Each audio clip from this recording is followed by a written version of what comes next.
Hello, my name is Stephanie Toman and this is another video bite-sized on online essentials. This area is covering is searching the web and web page interaction. As you can see on the slides, Andy McCall will be presenting this one and he'll be looking at these areas, particularly things like search engines, customizing a search, downloading, saving pictures, etc. This is stuff that you will probably already be doing, but make sure that you cover it with regard to the exam syllabus, and you should be absolutely fine. Hope you enjoy. So a search engine is a website which we use to type in keywords and it brings up information specific to what we've searched for. Pretty much the first point of where we go on the internet for a majority of people. So once we log on, we'll go to a search site and it will type something in and it will go and find any pages that are relevant to it. Really good thing to be aware of is that we've got the big three, which is Google, Yahoo and Bing.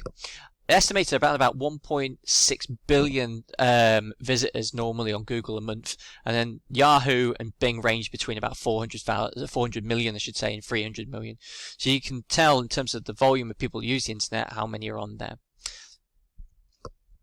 When you're using a search engine, so if I was to bring up Google, for example, you'll see that there's specific ways we can search for things. So even if I was to type in Coventry,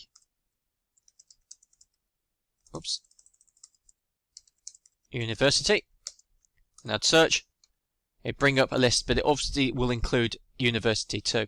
What I can do is I can go to settings on Google, and you can go to search settings, and you can also change where you want to search for as well. So if you go to region, you can click Germany or any country in question. In your test, you may be asked to change the region. If you ask, for example, in your test, change the region or change the language settings to, let's say, for instance, Germany, and you'll see that it only shows up to B there. You'd click Show More, and then you'll be able to select from that point there. You can also, as I state, languages, what you're needing to do there. So it's really good.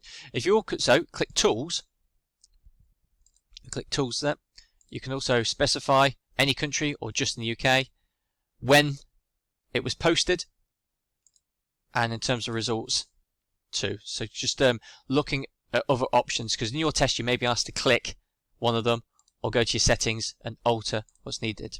And also you've got, if you go back to the slide, you can also keep words together by putting speech marks in the at the start and at the end, so that when the search engine works, it will look for only words that have, say for instance, Coventry University. It won't look for separate things with Coventry and University as well.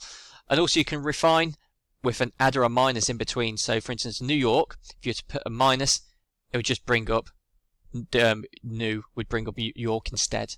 And your plus would bring both words for there. So it kind of works in that sort of variance. Just keep in mind. They are used in particular for refining if you want to delve into search engines, but a lot of majority of people will just type in the actual words that are needed, and then it should come up with that with a bit of searching too.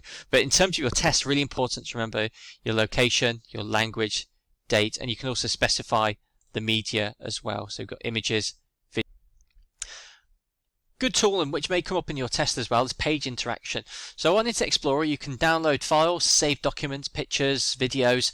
If you're on a web page and you saw an image, you could right click and select the appropriate action from the pop-up. In your test you may see something like this. So if I were to right click and have the pop-up menu, and it may ask you to highlight over where you would select to save a picture. So you click Save Picture just there, and it would allow you to save it onto your desktop or any location that you specify to. So it's really important to keep in mind that you've got that.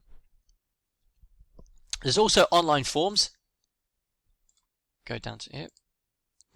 So online forms, kind of the same way we stand in the streets, or if we're doing surveys, for example, or if an individual comes to discuss. It's really good because you can do an online form online and it will collate all the information automatically so that it can be compared with others that have done it as well really quickly. And you can also use translate web pages, so if it is done in a different language and you want to translate it to another language, specific powerful tools are available online that you can use for that too. So it's really handy. If I show you print, for example, got our Coventry University web page. If I was to click File, Print, and you'll see you can select your printer and what you're going to be doing, what you're going to want to print. So we've got all selected, press print, print the whole web page, or if we wanted to do a specific set of text or an image, we could highlight, go back, press print, print, and you'll see selection is available to you, and then you can press print. Keep an eye on print because it will highly likely come up in your test. May ask you to state where you can print all the pages or a selection, and where you press to print as well.